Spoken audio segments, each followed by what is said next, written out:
Wherever you are, welcome to another of my takes on China and something going on. China's military bypass of Australia. It's not what people think it is.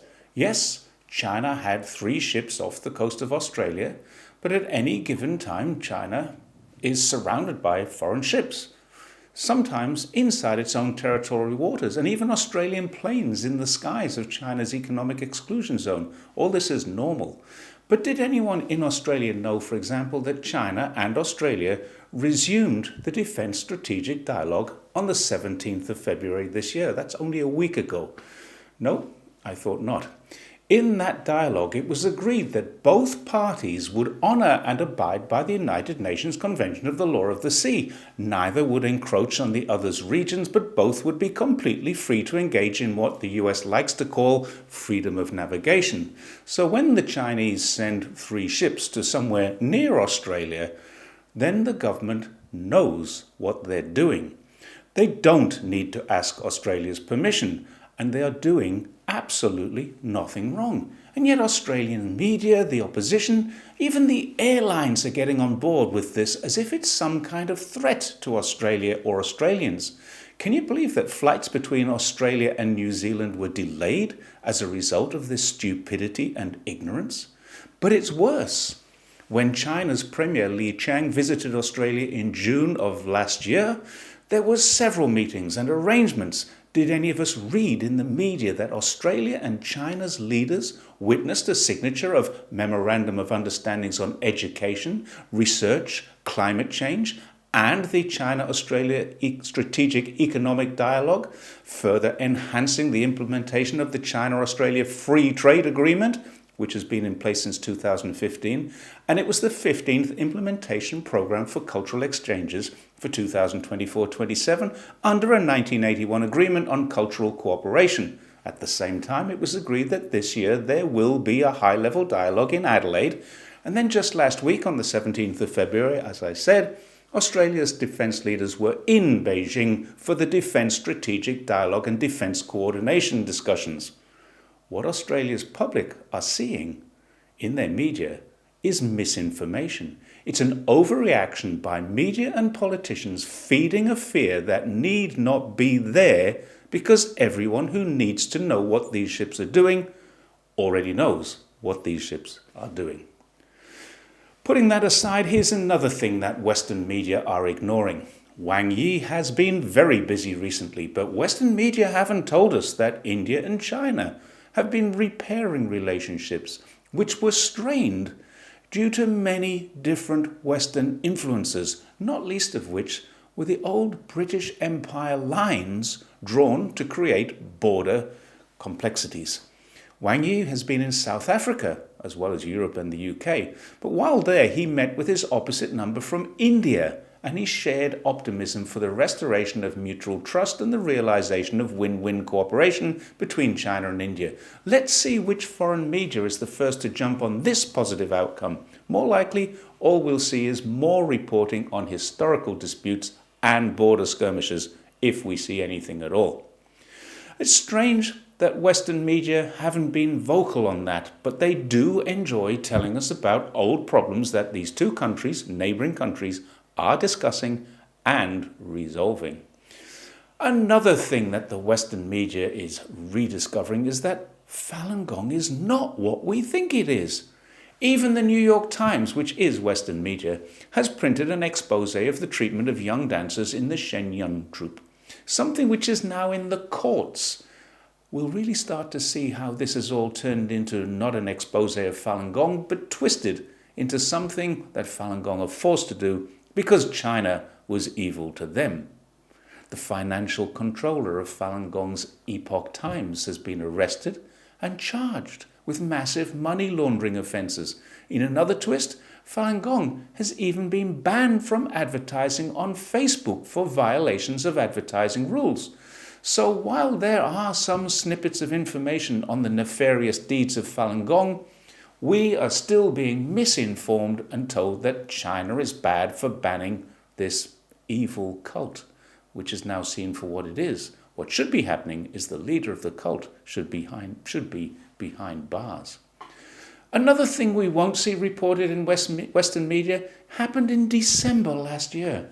A university in the UK was found guilty of defamation for linking a Hong Kong shirt manufacturer with forced labour when there's no evidence that forced labour exists. Wow!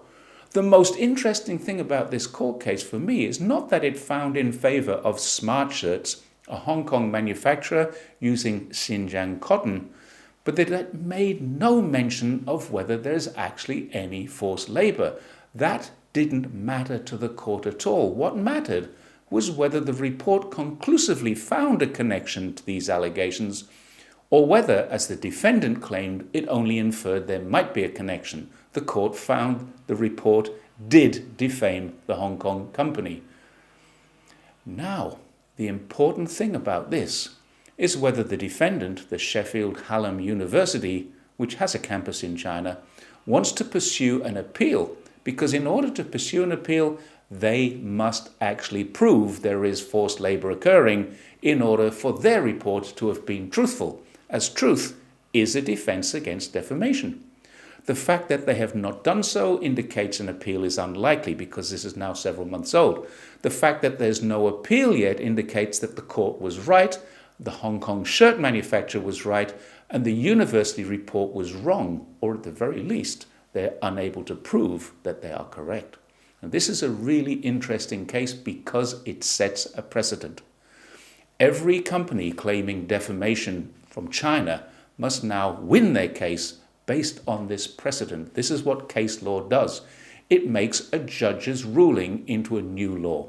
There can be later cases that interpret it differently, but if the circumstances are the same for the future plaintiffs, any lawyer would be mad to defend against it, unless there's already been a successful appeal, which there hasn't. The floodgates should open now. I just hope that many Chinese corporations rush through them and take on many newspapers, politicians, and media personalities who are completely unable to support their allegations with a single fact. So, one final piece of information that they're not telling us for today. Although there are many more that I can find, this is a story of a European media blitz centered around a Chinese dissident by the name of Wang Jinyu. Wang was the go-to source for European media looking for information on China bad stories for several years. But he's now been exposed as a fraud, and it's not the first time this has happened.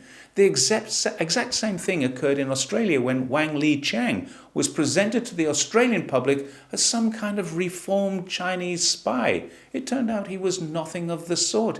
He was exactly what China said he was: a fraud, a cheat, and a fugitive from justice in Shanghai, as he had a warrant issued for fraud there. Wang Jinyu is no relation, but has been doing the media rounds in Europe for several years and has caused now more than 10 supposedly well-respected media outlets to issue retractions, although I've never seen any apologies. And there really isn't a lot of news about them. We only see massive news headlines amplified by politicians when the exposure and allegations are all over the front pages.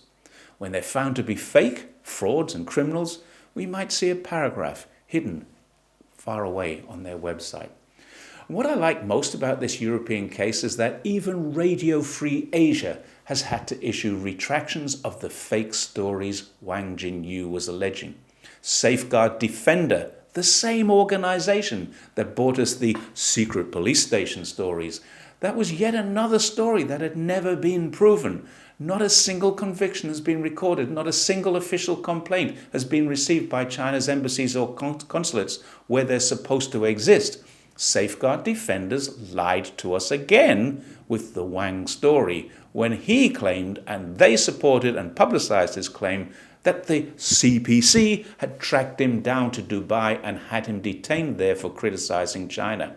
It turned out that he was arrested for not paying a hotel bill and criticizing Islam. China had nothing to do with it. And that was in Middle Eastern media, but it didn't make it into Western mainstream media. But listen to this for a twist, a mental gymnastic leap. A Berkeley journalism professor, Ed Wasserman, says, reporters may have been too willing to believe Wang because his stories neatly fit an overall narrative that is true. China does routinely target critics overseas, even though the government denies it. Listen to those words carefully, because in other words, what he's saying, China's government say it doesn't do something, but this journalist in California doesn't believe the Chinese government and thinks they do. But no evidence for that allegation has ever been offered except this fake evidence. Let me give some very clear evidence in an example of whataboutism. I was a police officer in the UK. If a suspect had a warrant issued, I would go to the home of the suspect and ask where they are. If I was told that the suspect had moved overseas, my first response would be to tell the family to ask the suspect to contact me, because coming back to the UK will entail his or her arrest. Now, it's better to do that when I know they're coming. I'll be at the airport to handle it, and it would create a lot less delays. I'd also try to find where the person was and ask if I could contact them or they would contact me. That way we could discuss getting this matter, which definitely wasn't going to go away, sorted out. That's what Chinese police do. It's what British police do. And I've no doubt it's what police all over the world do. It's only called harassment when China does it. Clearly, there are double standards in Western media. We see and hear a lot of fake stories, but we seldom see or hear the retractions or the corrections, and we never see an apology for them. I wonder why. Thanks very much once again for watching my take on China. I will see you next time, but please don't forget, like, share, and check that subscribe button.